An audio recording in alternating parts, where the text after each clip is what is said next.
Oh man, what is up, everybody? It is the actual King Smith, here at the sports bar at WTF Nation Radio. Let's turn the sports bar light on up here. All right. I'm one half of this thing. Uh the other coach, the other host that we have here is my main man, Coach. Let me bring him up on the screen. Coach, let the people know something. What the fuck do you hear? What the fuck do you say? Oh, You're getting the fucking ghetto coach tonight, my good friend. yeah. I am not in a good fucking mood at all. If I was you, I wouldn't be in a good mood either. Your real life NFL team is trash, and your fantasy season is horrible. You went from champ to chump just like that, and I am happy.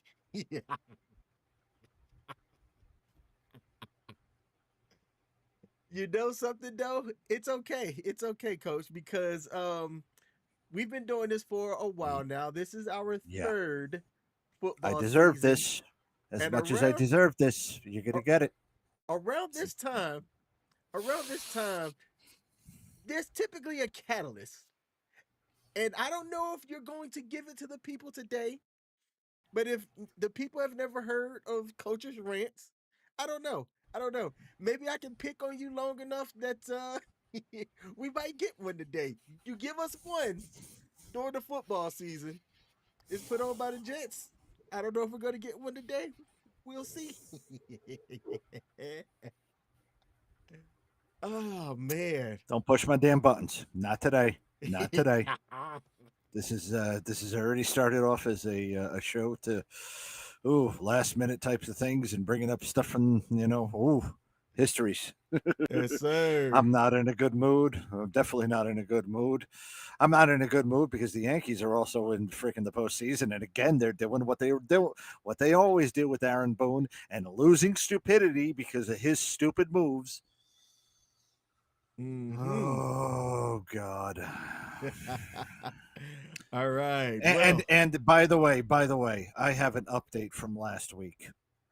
Wear Testers has done a performance review of the Reebok Angel Reese shoes. Yes. Okay. $150 worth of hot garbage. Yo. Just like her game. Wait a minute. Wait a Yes. minute. Really? Yes. You got to think about this. Reebok has not been innovating whatsoever, so they've been using older technology, and it's being made mass produced in China. No, Reebok did not do anything well with this. It might be popular, but performance wise, it is just a regular, terrible, off the rack type of shoe. That's all I'll say like Interesting. that. It's too much, again, too much hype and no substance. Uh-huh. Man, and you know what's bad is that my favorite TikTok page, Stat Stuffer, has nothing to do now for the next 10 months Why is that? Oh, because she's because not she's no playing. longer playing. She's no longer playing. Yeah. Absolutely. So Butter pecan, bang! Okay, yeah. We've got some comments early in the building, so let's acknowledge those that have commented. Shout out to God Happened to Me on YouTube, said good evening, Boo Thang. Appreciate you popping in. Michelle Early on Facebook, same person, but I like the double support. That's what I'm talking about. Says Coach seems louder than King. I've adjusted that. I've made me louder and put Coach down just a little bit because I don't know. I got a feeling that might need to happen sometime later on today. So we shall see. Now, we've got a couple of things Coach kind of alluded to what we're going to be talking about as well. We're going to give our thoughts on the MLB postseason.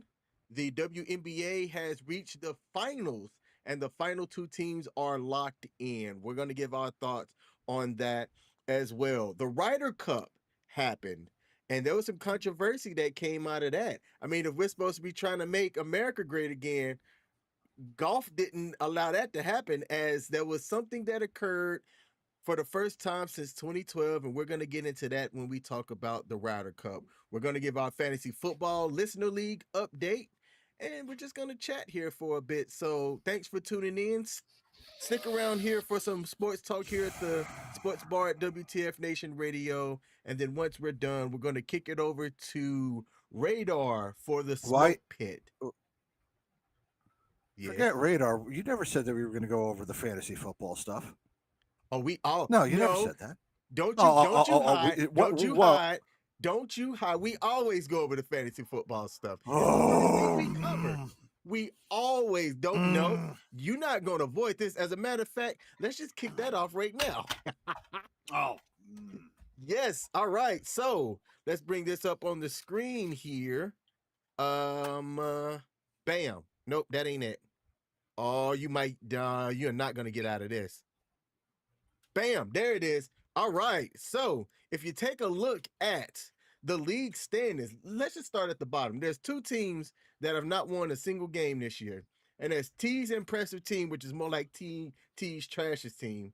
And oh, look at that. Who's just above? CQ's middle finger, aka Coach, at 0-4. That is eerily familiar to another team that is also 0-4. Coach, you started out by talking about how, you had this real good team and how you were gonna come out here, you were gonna be dominating. Okay. Let me start off real quick. Let me start this off because we're talking about fantasy. So let's talk about fantasy. Let's talk about fantasy. I am now 0-4. Last week, I thought it would be a brilliant idea, them coming off of a shutout to start the Washington Commanders against the daggone Atlanta. I was about to call them the Atlanta Hawks, the Atlanta Falcons. Yes, and that scored me negative points. And I love the fact that I drafted two prime receivers in A.J. Brown and Deebo Samuel. And I love the fact that each week they take turns having a great week while the other one sits on their ass and pouts and gets trade rumors done about them, and they alternate each week. So that's been screwing me every daggone week. I've had a crap running back, and yes, I did use Joe Mixon later on so that I can have a little bit of an off-season or a mid-season boost, but I am praying for Mixon to come back because I am going through running backs like freaking like Angel Reese is catching her own missed shots. I'm going through so many damn running backs, it's not even funny. And then I'm going to say this. This is not really. This is everybody's getting injuries, so we got a whole bunch of people with injuries. Malik Neighbors is gone. Tariq Hill's gone, and now I get Lamar gone. And luckily enough, I got Geno Smith, but Geno doesn't look like the same Geno that last year that ended up making the Pro Bowl. He's playing over there Raiders, and their owner who cuts his hair with the daggone metal bowl and goes around like this. Looks like he gets a free bowl of soup after the end of the haircut. No, and Geno Smith, the same one, the Jets quarterback, Geno Smith, that won 11 years ago. Yeah, and now I got him on my damn team.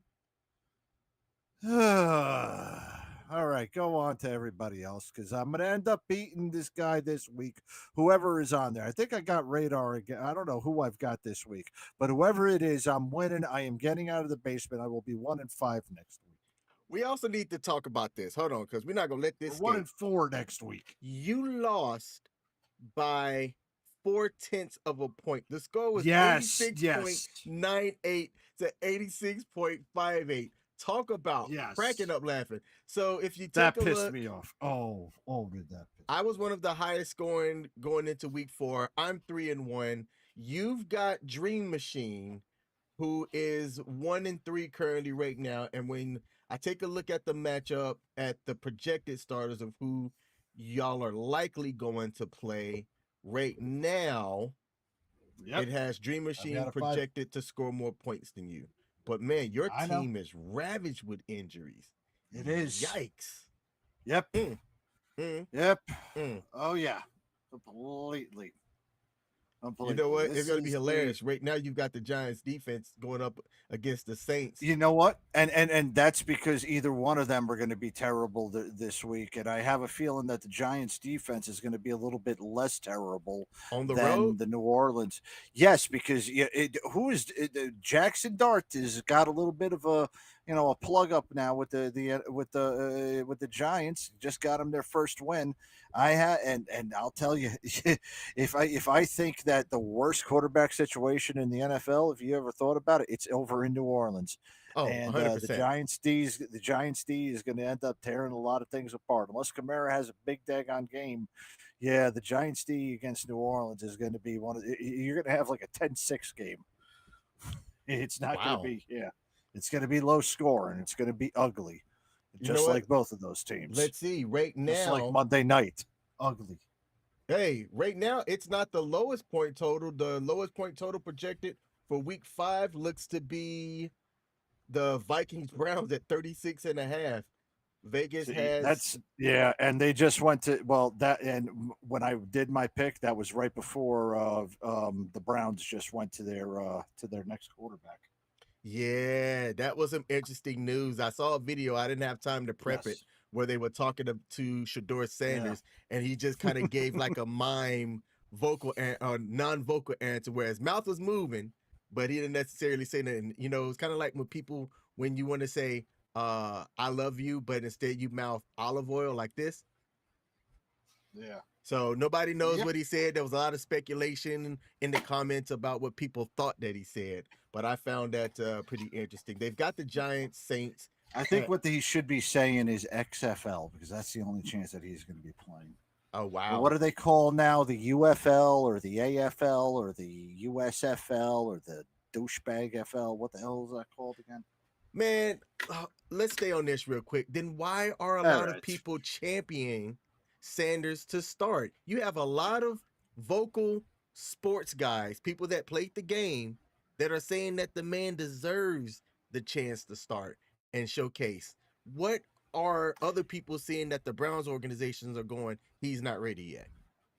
What they're seeing is raw talent and trying to give somebody a shot that they may have just because the opportunity is open. I mean, for crying out loud, everybody still remembered, everybody was crying and complaining that nobody gave Colin Kaepernick a shot, but completely forgot the fact that he was 4-12 in his final years with 5 touchdowns and 29 interceptions and was turning the ball over like crazy, but everybody wants to give somebody a shot because they feel that if they've gotten behind them on social media and that's their person, such as Shador Sanders has done with that NIL deal going all the way back to when he got into Jacksonville State, then and only then is the reason why he's got these people clamoring for him to get going to it. That's the only reason.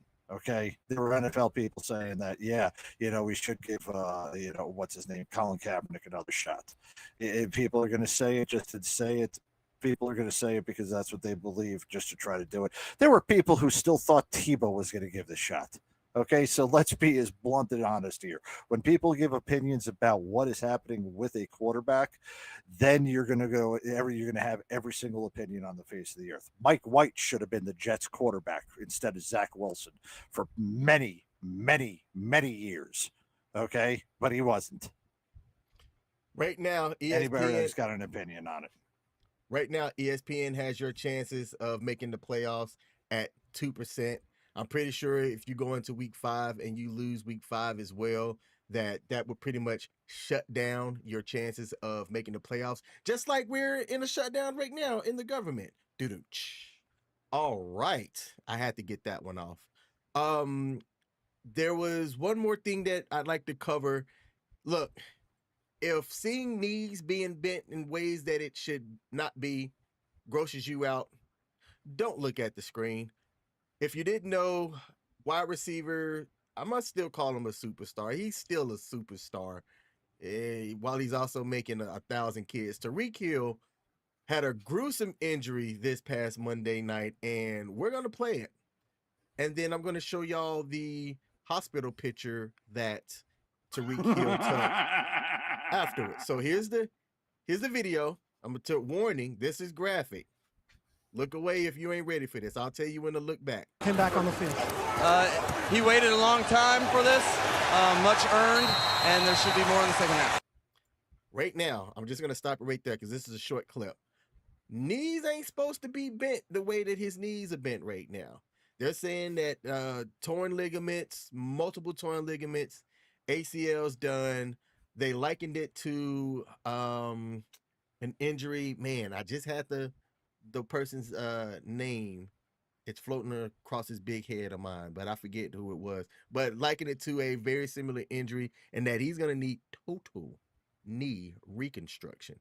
With the way Tyreek Hill plays, I'm not entirely too sure that he comes back the same. He's an explosive, fast twitch wide receiver, and at his age, I don't see him being a productive guy coming back from this type of an injury. Coach, do you have any thoughts on this video? We're talking about Travis Henry with the University of Miami. That's Was what it I kind of Travis thought Henry? about that one. I think it was Travis Henry. Yeah, did that during the game against Ohio State, the national championship game, and then the Bills drafted him. I think. Yeah, I want to say that was the one, but that's what it kind of reminded me of. I mean, look, shit happens. Tyreek now he's got reconstructive.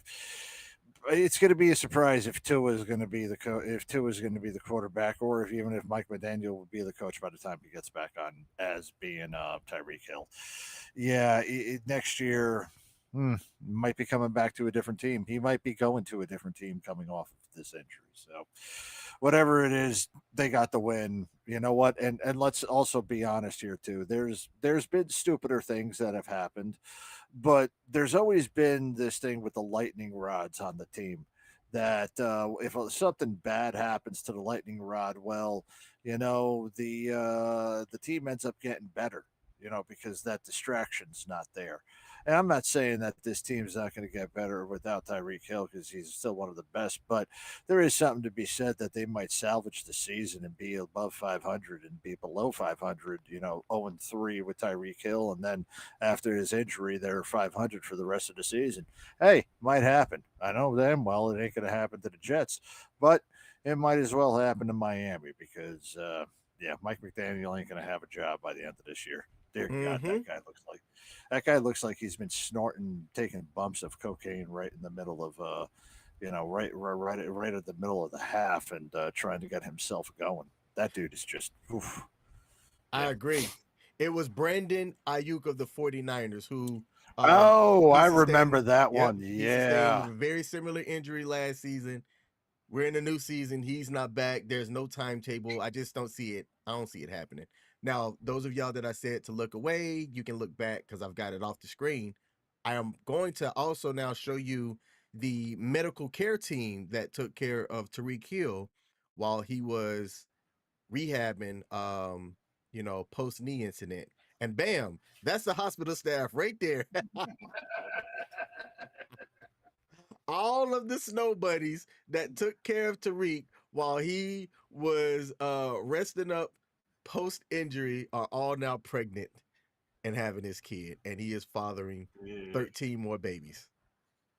I could not let that one slide. I'd like to thank a viewer of WTF Nation Radio for sending me that one. I had to find a reason to use it. And 2002.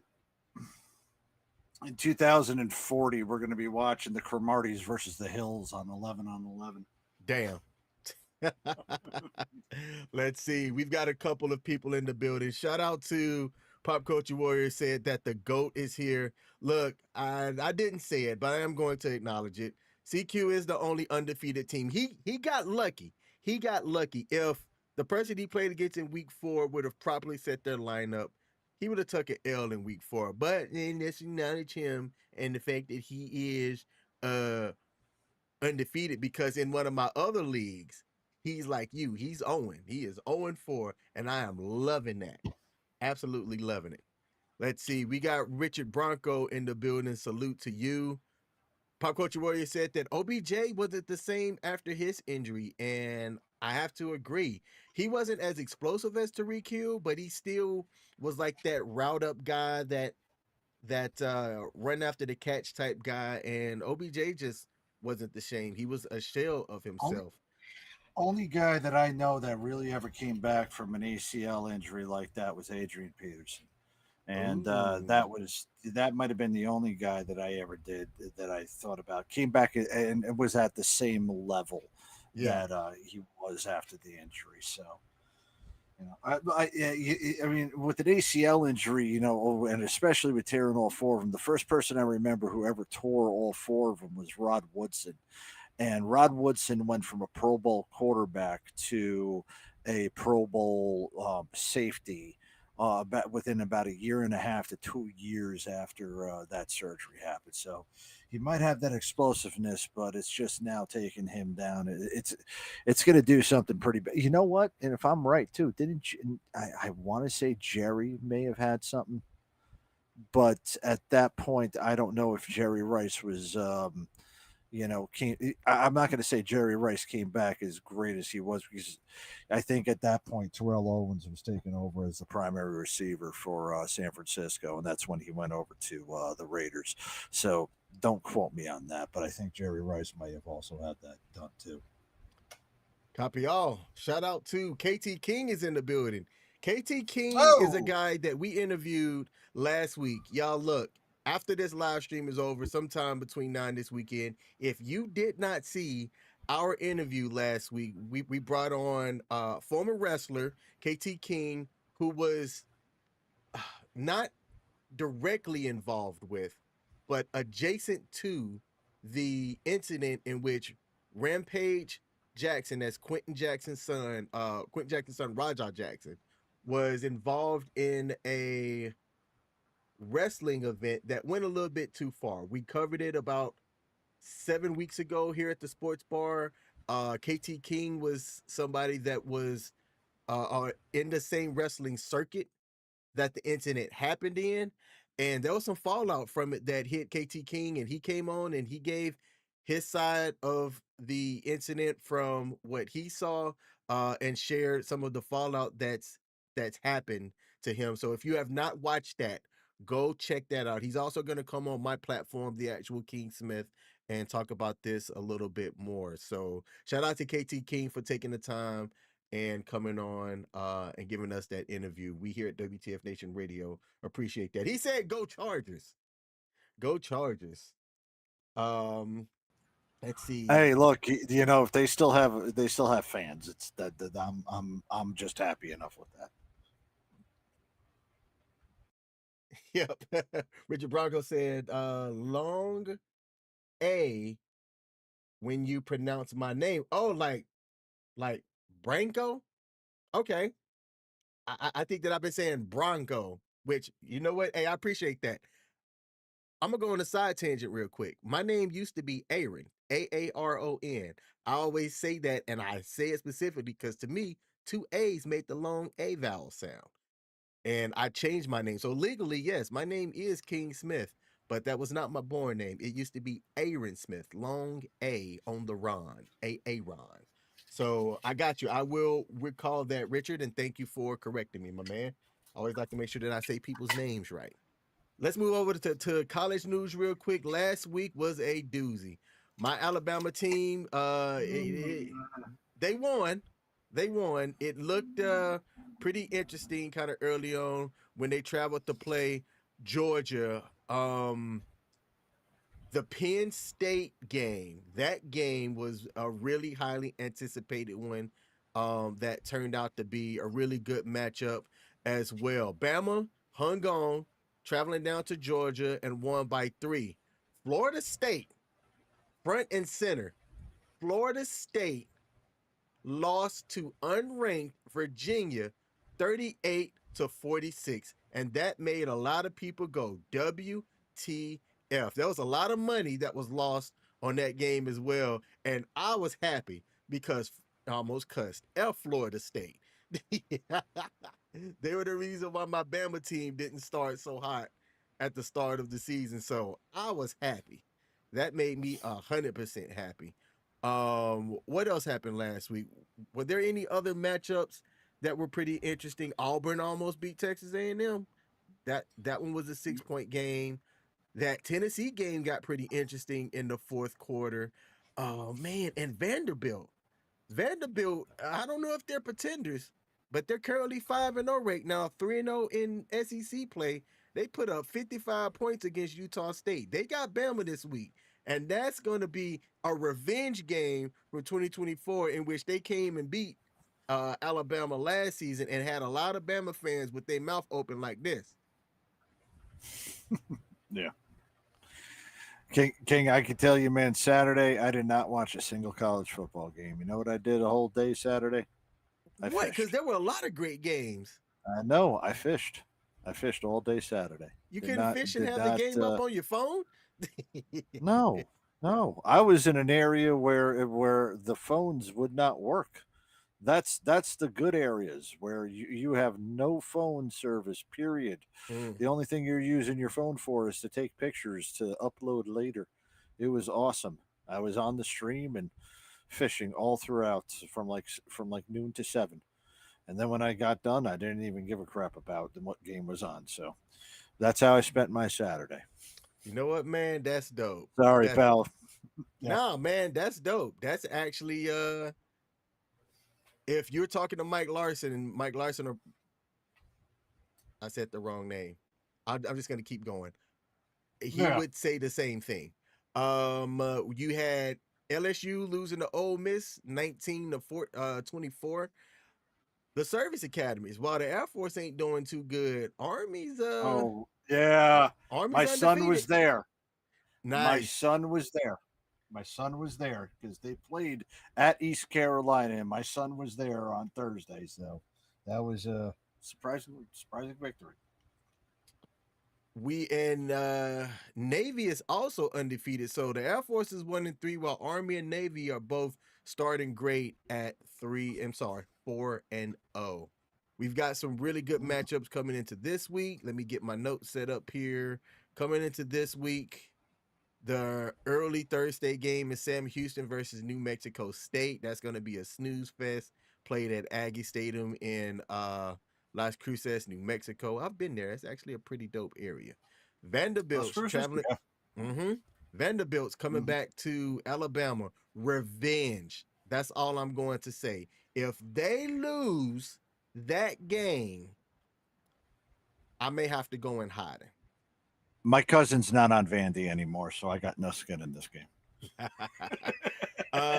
If you check out CBS or Paramount Plus, you get 2 service academies going up against each other, in which Air Force is traveling to Annapolis to play Navy. I would have been at that game, except that my daughter has an event this weekend. It's the first family weekend at the college that she's attending to. So regretfully, I'm going to have to miss that game. But I had tickets to that game and I won't make it. And I just thought about this. You know what I'm going to be doing while the football. Actually, I'll be able to watch the football because I should be done with it by about 2. I'm going to be in the mountains this weekend and doing some wood turning. Nice. Let's see. Going through this slate of games for this upcoming week don't look as appealing as last week's, but we are about to get into some really good conference games. Miami's playing against Florida State at Florida State. Minnesota is playing against Ohio State. And while that game has a point total of 44.5, with Ohio State favored to win by 23.5, I'm going to call it right now. That game's going to be on Peacock. We might see the number 1 team go down. Clip it. Is shortwave on here? It should be. 22 minutes in. Hey, clip it. I want to bring something up to you real quick because this is something that I've been meaning to ask, and maybe we can do this as a kind of a large topic for next week instead of making this episodic. Okay. But I'm really truly trying to debate right now whether or not it is worth it just to have cable again instead of having all of these freaking streaming services just to catch the live sports that I want to catch. Mm-hmm. All right. So, I mean, and I'm saying that you just mentioned that game's going to be on Peacock, right? Yep. I don't remember the last time I watched a college football game on Peacock. I will say I watched them on NBC, or I will watch them on ESPN, ABC, etc., and wherever that is, I can find a game on. I will watch that. Same thing with the NFL and a couple of But I'm starting to realize that there is these games now, and especially when it comes to baseball, football, NASCAR, or college football, NASCAR, you need multiple streaming things, man. You need multiple accounts in order to watch this. And it just for me, there really needs to be a debate on what might be the best way to actually watch all of the sports that we have that have access to. We got to make our audience a little bit smarter, because spending $55 a month on like two or three streaming services versus paying $50 a month for regular old cable that gives you the same games. Are we You know really what? doing this cut in the cord thing right? That could be something. I know we've talked about it in the past. That could be some market research that I could do, Mm. and we could bring it to this show, because that's a real life decision that I'm gonna have to make here coming up soon. I haven't had cable since probably since I got back from Japan in 2009. May and See, I and I've like I might have had yeah, it for 2 years, and then we just cut it. see, So and I've had cable. I don't have the cable boxes anymore, and I only use the only reason why I have any cable box is because in order to keep the cable, I have to have a box in order to keep several channels, which, with my package that is included with it, also my internet and, the phones, all that, it's less than it would be just for internet. So that's where I'm kind of coming from, man. There's a lot of things that have to be. I'm starting to realize that we're paying a little bit too much and probably getting screwed on, especially for us sports fans, if we want to watch live sports. yep. Shout out to Robert Moner over on Facebook. Said Vanderbilt is badass. Hey, look, I'm not gonna front. I wasn't sure if Vandy was the real deal until I started watching some clips, and then went, shit. Vandy might be somebody to watch out for in the SEC. I don't think that they are pretenders. So this week is gonna be, for Bama fans, a really good game, and a really good um, week to watch out for. And said that Army Navy game has been really good over the last couple of years. It has been. I want to try to get to the Army Navy game this year. And let's Yeah, see, you FAU. said you said you were gonna do it because this was in this one's over in Baltimore, right? Yep, Yeah, that's right. Yeah. FAU, Miami are mad they got snubbed by College Game Day. The real ratings will be in Tuscaloosa. I agree. I agree. It's because College Game Day. I don't. I think they try to look ahead and see where the ratings and stuff are going to be. Um, but sometimes I think you got to get a good beat on the culture and where the people are going to be at, and just think about wherever College Game Day goes, there's going to be revenue generated regardless. And I think that if you were going to do a little bit of ethical things with that, then you can say, hey, let's get these areas some shine instead of the usual spots that's gonna generate revenue anyway when college football in general are played in certain areas. So I agree with that, Robert. I did have a video talking about the UCLA coach that got fired, but we're gonna skip that. KT King said people have to get multiple streaming services for NFL games, Amazon Prime, Peacock, and more now. Yep. And that's where I'm coming from. Is Yeah, that's where I'm coming from. With the over-the-air options and everything, as far as getting your game, is it better to cut the cord, Mm-hmm. especially as a sports fan? Now, I'm just taking it as the narrow point of view of being a sports fan. I'm not talking about everybody who loves different types of entertainment, but I don't know when the last time I actually binged watch a series on Netflix was. And there really isn't anything on Disney Plus or on what's it called, on Paramount or Hulu that I am yearning to watch, on a weekly episodic thing or binge watch Yep. Now, let's transition to our next topic here, and I'm going to get this up on the screen. We've got the WNBA Finals. Coach, I know it. you have a lot to say about this. Yeah, I do. I'm about to go to the bathroom, and that will tell you a lot.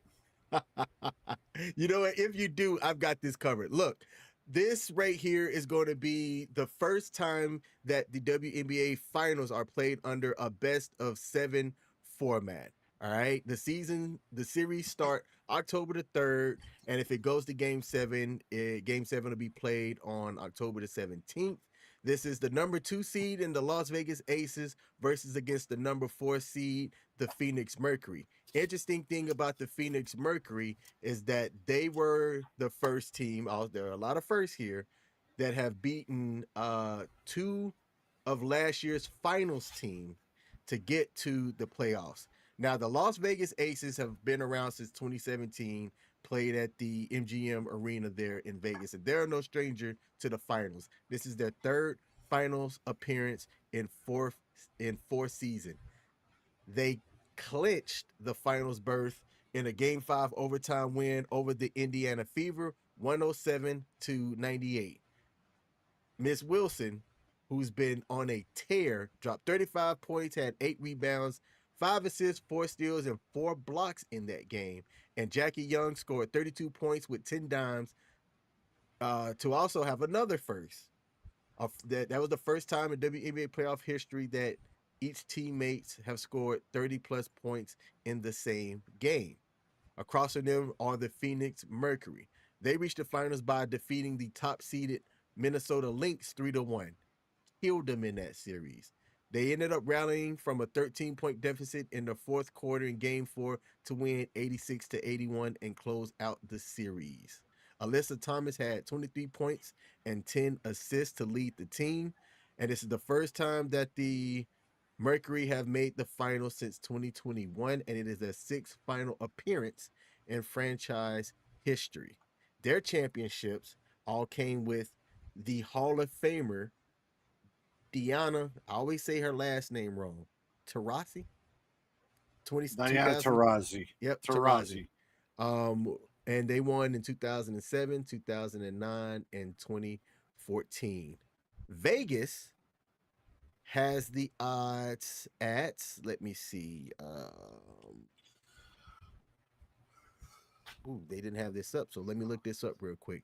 The current odds here are the Las Vegas Aces are favored to win the matchup, and coming into Game 1, Vegas is favored to win Game 1 as well to kick things off. Okay, so do you think that Las Vegas is going to capture this one and go with the odds, or is this Phoenix Mercury team have enough to quiet the haters? Okay.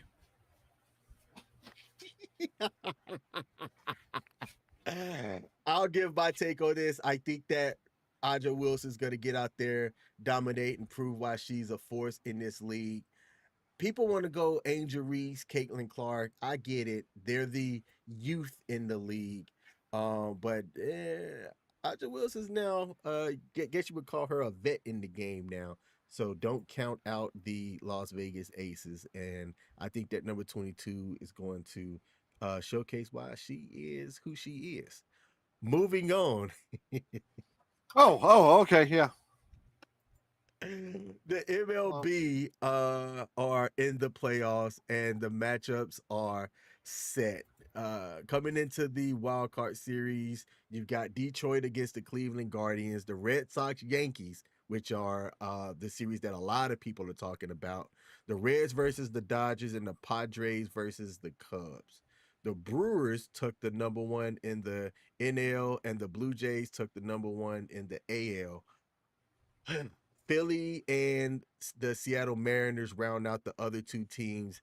How do you see the MLB 2025 playoffs looking, and who do you have winning the World Series?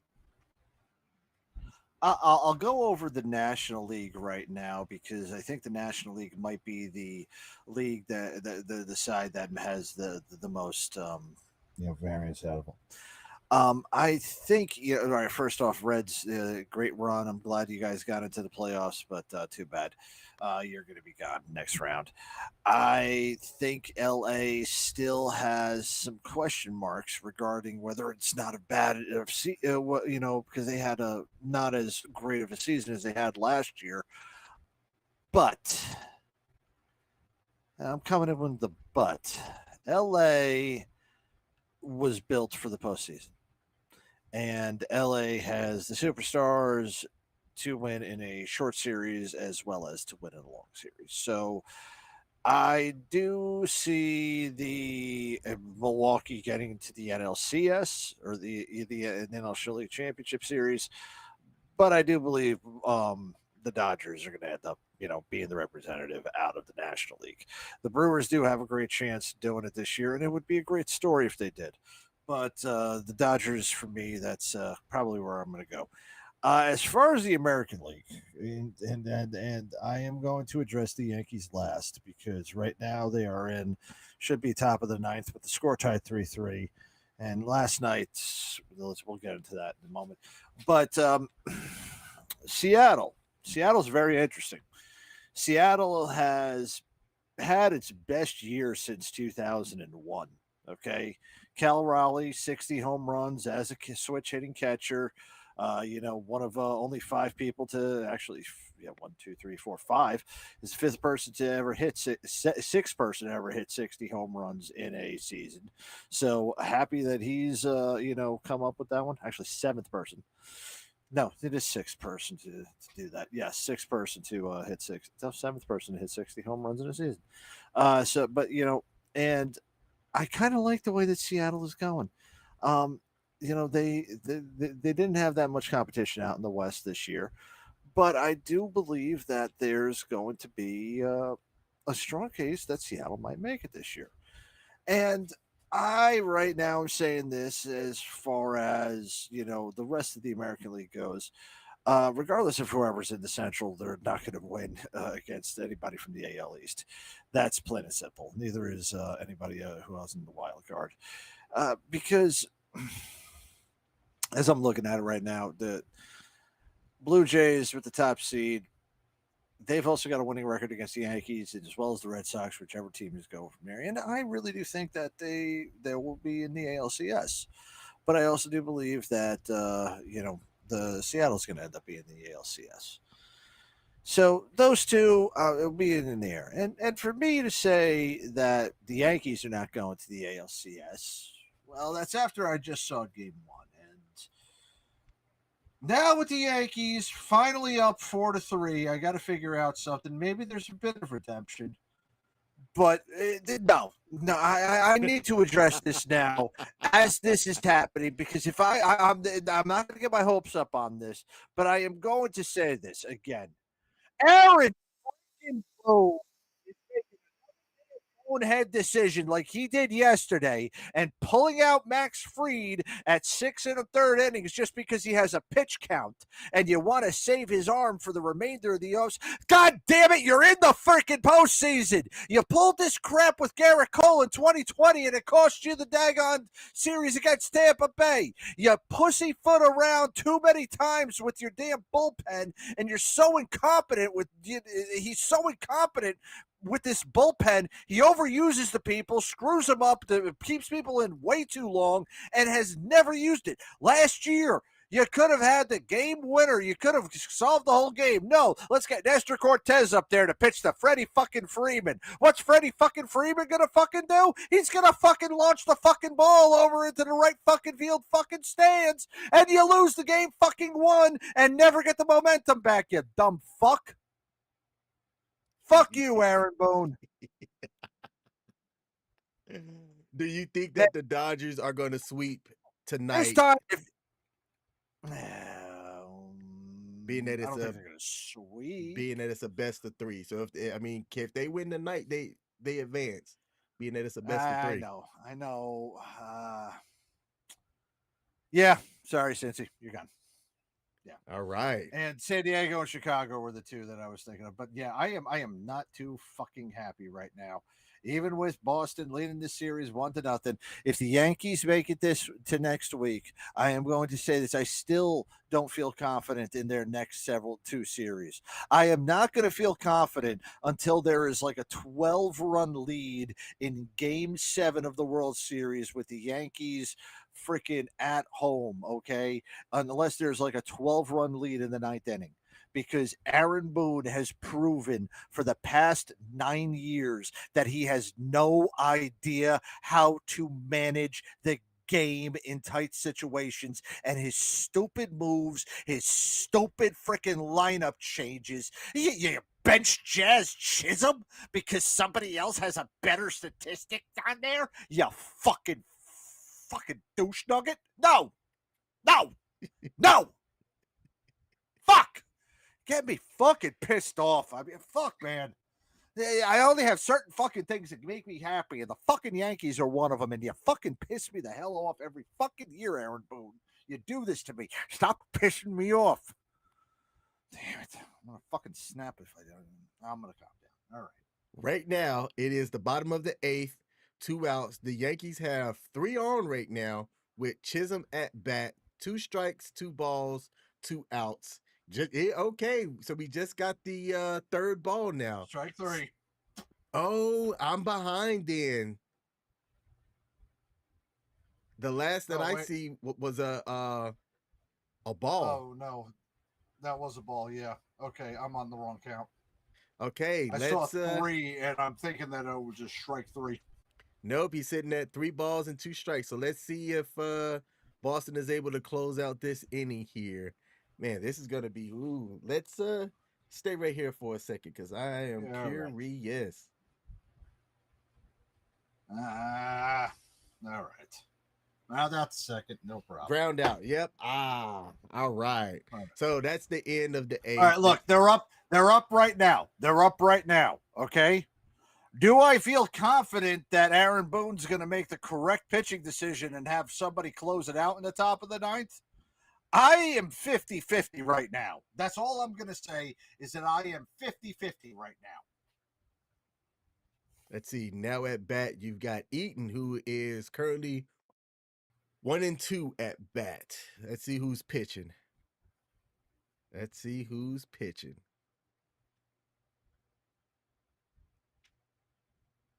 All right, you know what? Too much dead air. Let's go to the comment section and see what we've got. All right. Let's see here. Bam. We've got KT King said the price for streaming services add up quickly. Yep. Let's see. Who really avidly watches the WNBA? I do, KT King. King does. Fucking King does. The only fucking person that has a radio show that watches the WNBA. He said 2 West Coast teams. Weird. Yeah, that was another fact that I had, but I forgot to mention it. Both of those teams are like within 80 miles of each other. They're not very far. And I thought that was pretty interesting when I saw that. As a matter of fact, let me look this up. How far is Vegas from Phoenix? Oh, more than 90 miles. 301 miles. But that's still to me like because Vegas borders Nevada. I'm sorry, Arizona. It's right there. They're not that far from each other. I just like traveling and stuff all the time. But yeah. All right. The last thing that I have for us, I mean, if we're trying to make America great again, it ain't gonna be in golf because the Ryder Cup, which features the USA's best versus Europe's best, ended with some controversy. Europe beat America for the first time on U.S. soil since 2012. That was the little stat that I teed up for y'all earlier. But there was some controversy that came out of the Ryder Cup in which several of the golfers said that the U.S. crowd was just way too rowdy and that they lacked decorum. I can't ever say that word right. Decorum. You know, they were uncouth, not classy, doing a lot of wild things out there, and, you know, instead of being classy on the golf course. And there was an incident that had occurred. But before I play that incident, let me get into some of my highlights here that I had for the event. Let's see, the Ryder Cup. Where are my notes? Man, Coach, you might have to fill some time here while I try to find my notes. What I did see a lot of that. One of them ended up pouring a beer on one of the wives of the golf players. And I'm going to be as blunt and as honest as I can. a bunch of drunken freaking idiots over there from Long Island and Bethpage. That's, I mean, you're not getting the brightest group of people out there that are going out to Bethpage. Look, Long Islanders, people from New Jersey, when they get drunk, they get stupid. And yes, I can understand the reasons why a lot of the stupidity and the lack of decorum were there. Anytime you go up there and we're not doing well and the crowd has to entertain themselves because the lack of good competition happening, they will do something stupid, and they will definitely do something stupid while they're drinking. This is New York we're talking about, okay? I will give you possibly the best example of a crowd ever taking over anything, whether it be a match, whether it be a concert, whether it be an arena. The if all right, I'm trying to remember the year. 2013, and KT King, if you are watching, you'll probably tell me if I'm correct or not. I was deployed though, but from my remembering, it was in 2013, right at the day after WrestleMania. There was a Monday Night Raw showing that everybody was ticked off that John Cena won the championship. The WrestleMania was not as stellar as it was in years past, and the crowd was just unbelievably vocal, lively, violent. Trolling is the best way to say it, to be the trolls that wrestling fans are. That's exactly what they were doing, and they were chanting throughout the entire match. There were booing when they were supposed to be cheering. They were voicing the displeasure over certain things, and they've literally took over the entire 3 hours of that entire show. They will do that at freaking Yankee games. They will do that at Jets games. They've done that at Jets games when the Jets have been terrible.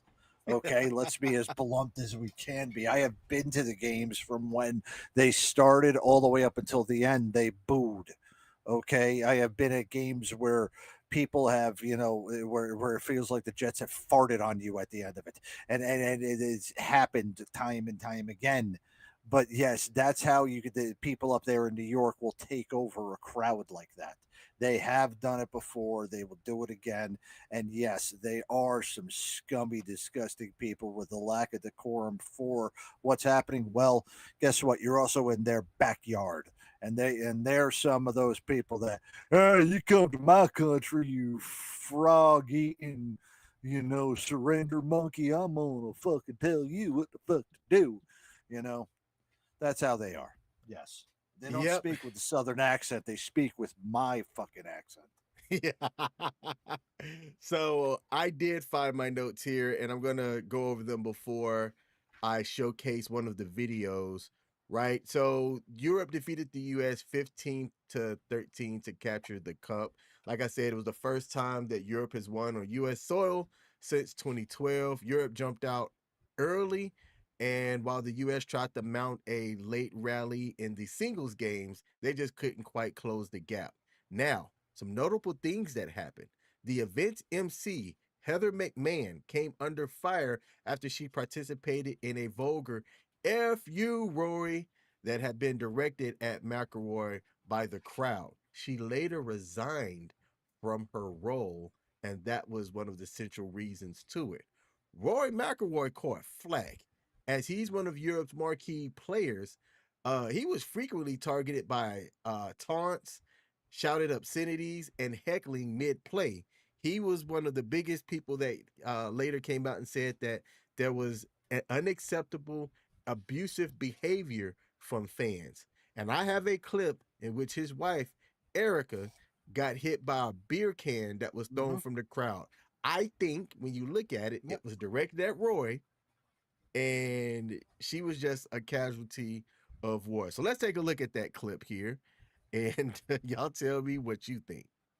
Coach Foster. Nope, wrong clip.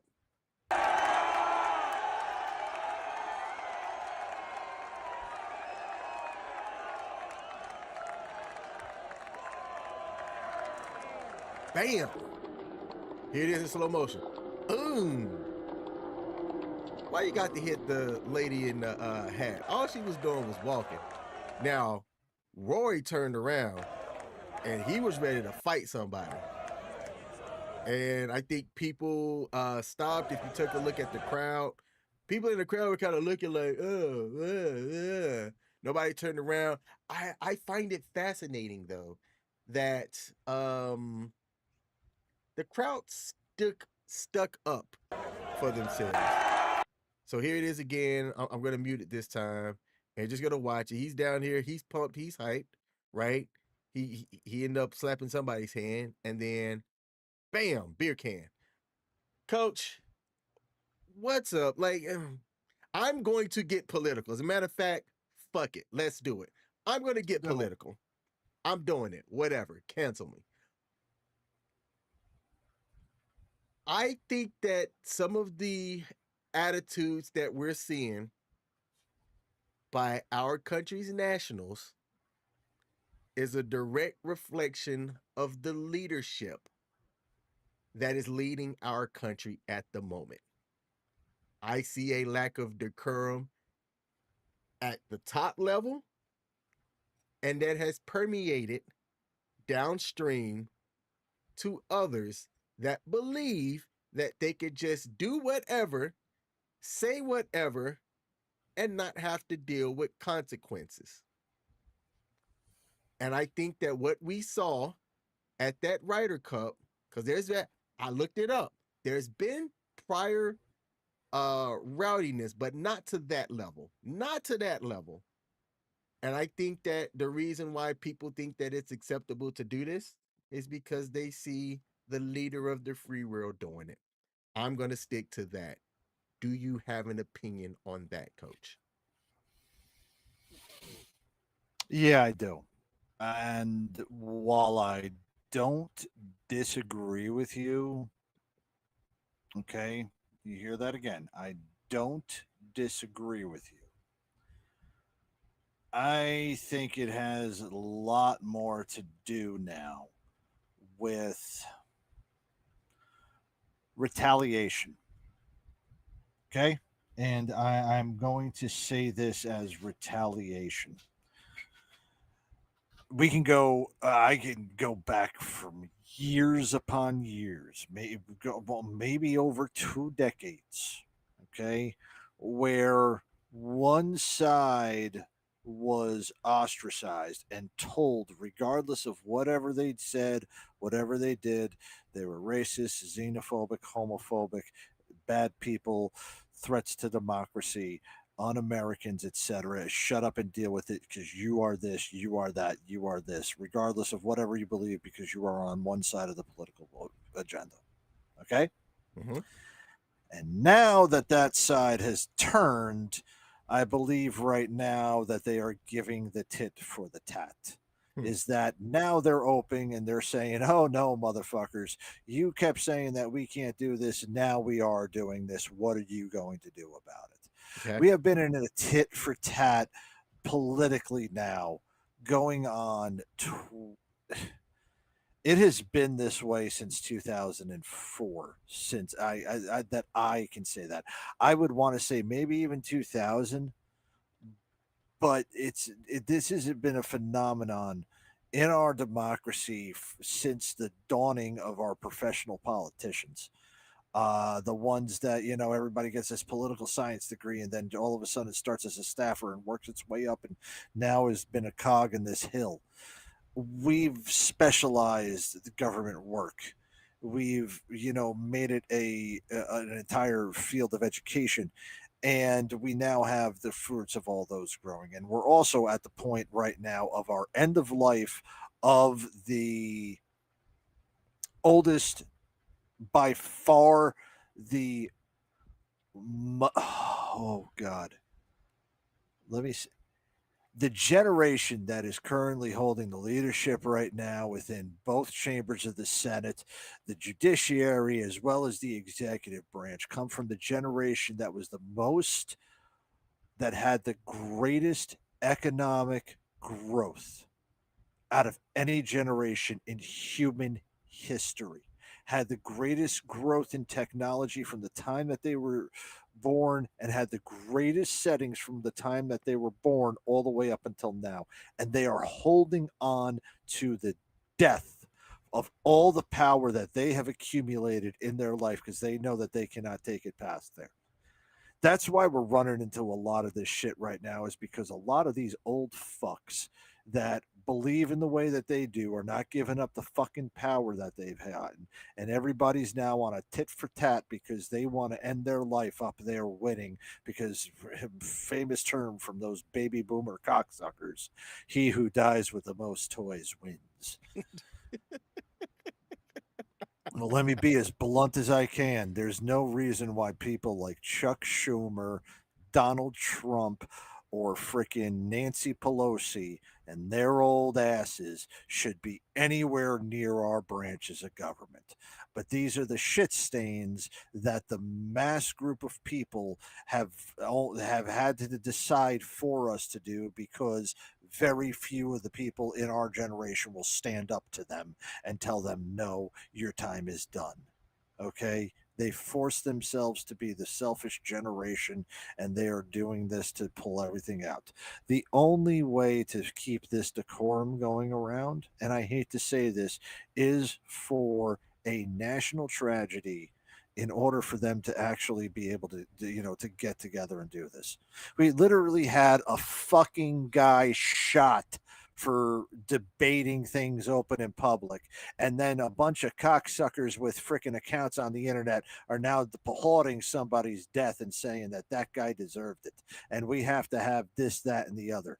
Again, we're going back and forth, tit for tat decorum. So what you saw happening with these assholes who were acting up in Bethpage are doing that not just because of that, people, but because of the years upon years of them being silenced, them being told that if they said what they believed in, even if it wasn't, they were racist, they were homophobic, they were xenophobic, Arabophobic, cocksucker fucking phobic. Fuck them all.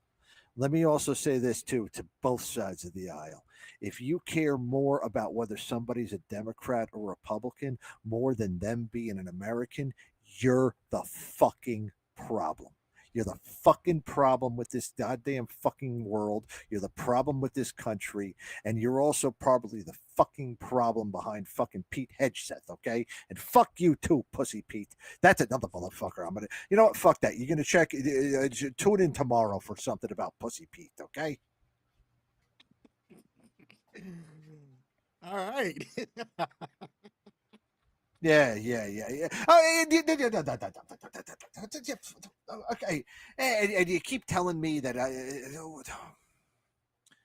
you know what? No, I'm going to break fucking thing. This guy says we should not look at the magic. I'm going to break the fucking little bit of a behind the wall. Nemo telling me that I've got to be a little bit more marketable and can't say bad things to potential people. No, I'm going to say bad things to potential people because some of these bad things I'm being enabled to by this president. I have freedom of speech. Okay, so I'm going to say this. Donald Trump is doing a shitty fucking job. Nancy Pelosi is doing a shitty fucking job. Chuck Schumer is doing a shitty fucking job. And we're paying their fucking salaries, getting rich off of them. And I'd have no fucking control over it because people are electing these assholes. All right? Stop electing these fucking assholes. Jesus fucking Christ. And speaking of assholes, you got another baby boomer asshole that I want to talk about. Woody Johnson. You know who Woody Johnson is? Nope. Oh, Who's okay. Woody Johnson, coach? Woody Johnson used to be the ambassador to England underneath President Trump. No, but in his daytime, you know what he did? You know what he actually did? He was the owner of the Jets. Yeah, the Jets. He's the owner of the Jets. Another, baby boomer silver spoon motherfucker. Just like, the rest of the Nepo babies that own all the New York sports teams like Dolan and, the Steinbrenner. A bunch of damn Nepo babies. So here's something that gets me funny right now, King. Do you know what happened 25 years ago this month in New York? You might have seen it. Might have seen it on social media and certain things online because it's been coming up, especially from that last game that happened on Monday. Know what it was? Mm-mm. It was the best football game I ever went to. It was Monday Night Football. The Miami Dolphins at East Rutherford, New Jersey, playing against the New York Jets. Okay. Monday Night Football, and it was the Monday Night Miracle. The Jets had came back from being down 31-3 and came back to win it 41-38 in overtime. Arnold Schwarzenegger actually predicted that the Jets were going to win at halftime, and Dennis Miller and what's his name and Al Michaels all looked at him like Schwarzenegger was on crack. Schwarzenegger was right, and I was at that game, and I tell you that was absolutely beautiful. It was. It came. It came at a time in my Jets fandom, and there's only been like 3 times where this has happened, where there was hope. There was great parts of this time. Let me explain to you my Jet fandom here real quick. Okay. When I started really watching being a Jet fan, they were going from the New York Sack Exchange to mediocrity to crap. Okay. They went to crap starting a Bruce Coslett. Then they gave a year to Pete Carroll. And Pete Carroll, he wasn't the Super Bowl winning, national championship winning coach at that time. No, he was just getting his start. But they fired him after a season, or it might have been 2. I don't remember. Then they hired Rich Kotite. Okay. Rich fucking Kotite, who proceeded to pass on Warren Sapp to draft Kyle Brady with the 9th pick in the draft to have 2 tight ends in an offense that nobody wanted to ever run. And what did he do? He went 3-13. And then they got the number 1 pick in the draft. And what ended up happening? Oh, they went 1-15 after drafting Keyshawn Johnson. Yeah, and he even took a Super Bowl contending quarterback in Neil O'Donnell, brought him over, and went 1-15 with him. Yeah. But you know what? The hopes started going up pretty well. That's when Bill Parcells was hired. And then, with Aaron Glenn as one of the quarterbacks and them trying to get a young nucleus, they actually made it to 500 in the first year. And then the second year, they went 12-4. They won the AFC East. They made it to the AFC Championship game where they lost to defending Super Bowl winner, who won that year? That's right, the Denver Broncos. And then in 1999, the typical Jet crap happened. Just like freaking what happened. I think I told you this one 25 years later. Aaron Rodgers snaps his daggone Achilles tendon on the first series of the season. Happened in 1999 when Vinny Testaverde did the same thing at the old Giant Stadium on the grass. But you know what? That year they finished up 8-8 behind Ray Lucas, and then Testaverde came back in 2001, and I saw the Monday Night Miracle, and the Jets were, or 2000, and the Jets were, doing pretty well. They started off 6-0, then they went 8-8. Then Al Groh left, and then Herman Edwards came up, and guess what? You know what? They had 2 really great seasons. They had the last time that they won the AFC East in 2002, and you know what? That was a great season because you know what happened? Hello? You play to win the game. Yes, that came out from that season. Guess what? They played that season. It has been great. And you know what? All the way up from 2002 to 2008, you kind of fell into a cycle of a good season and then somebody got injured and it was a bad season. It happened a lot. So, you went from that and then you lost Edwards and then you went to Mangini. And now all of a sudden, you got Brett Favre showing his ding dong to Jen Sturger on the team. Eric Mangini getting fired after going 9-7 when they could have won the AFC East on the only year that Brady didn't play against them. And you just didn't. But then you got Rex Ryan in, and you gave us hope again after drafting Mark Sanchez. And man, was there hope. But as I brought up last year,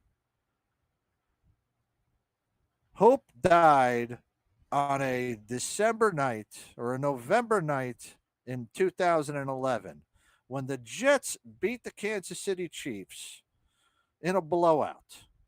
The offense was doing great. Mark Sanchez was doing competently. All the tools were there.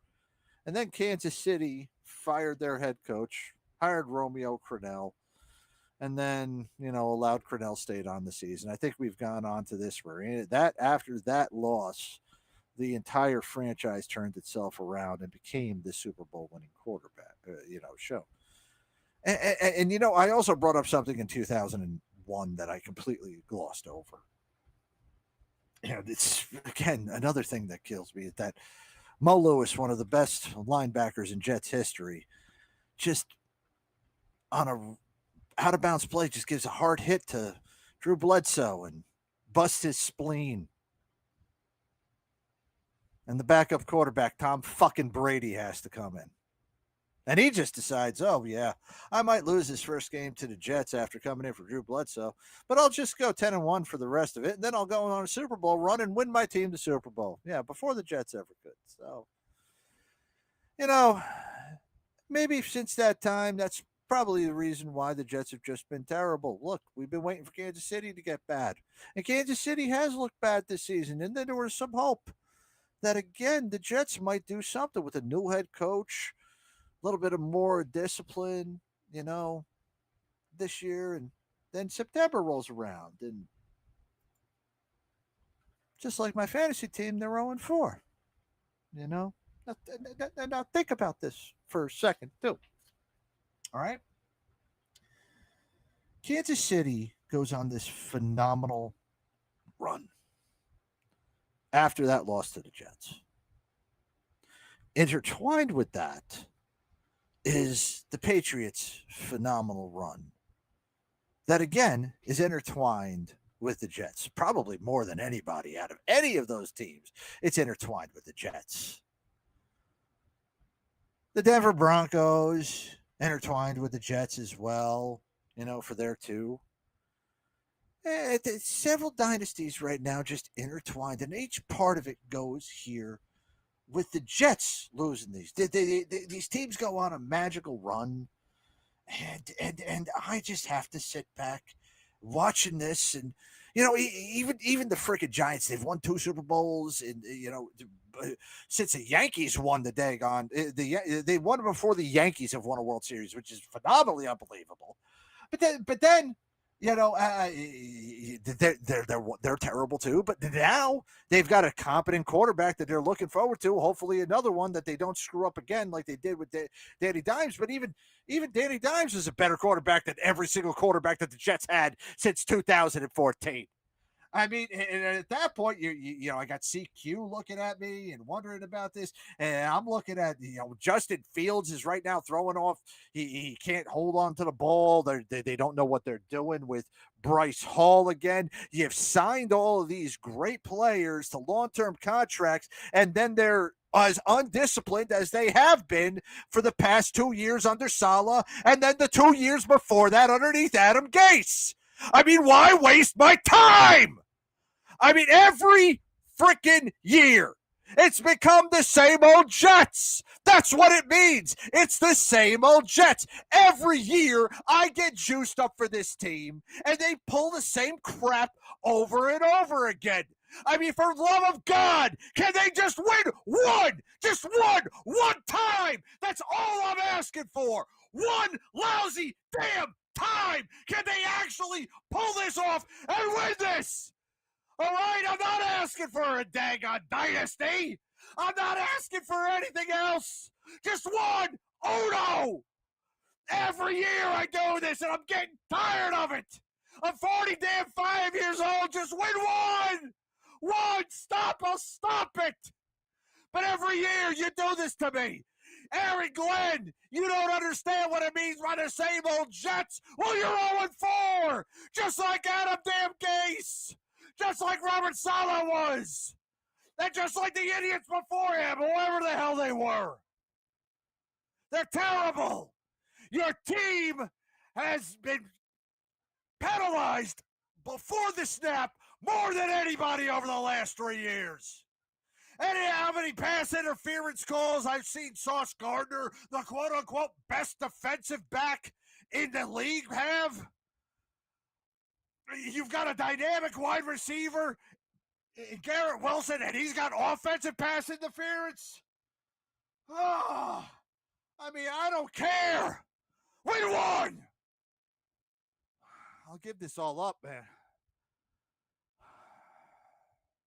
King, this isn't healthy for me. I really do have fucking chest pain right now because of this, man. I'm serious. I got to take a fucking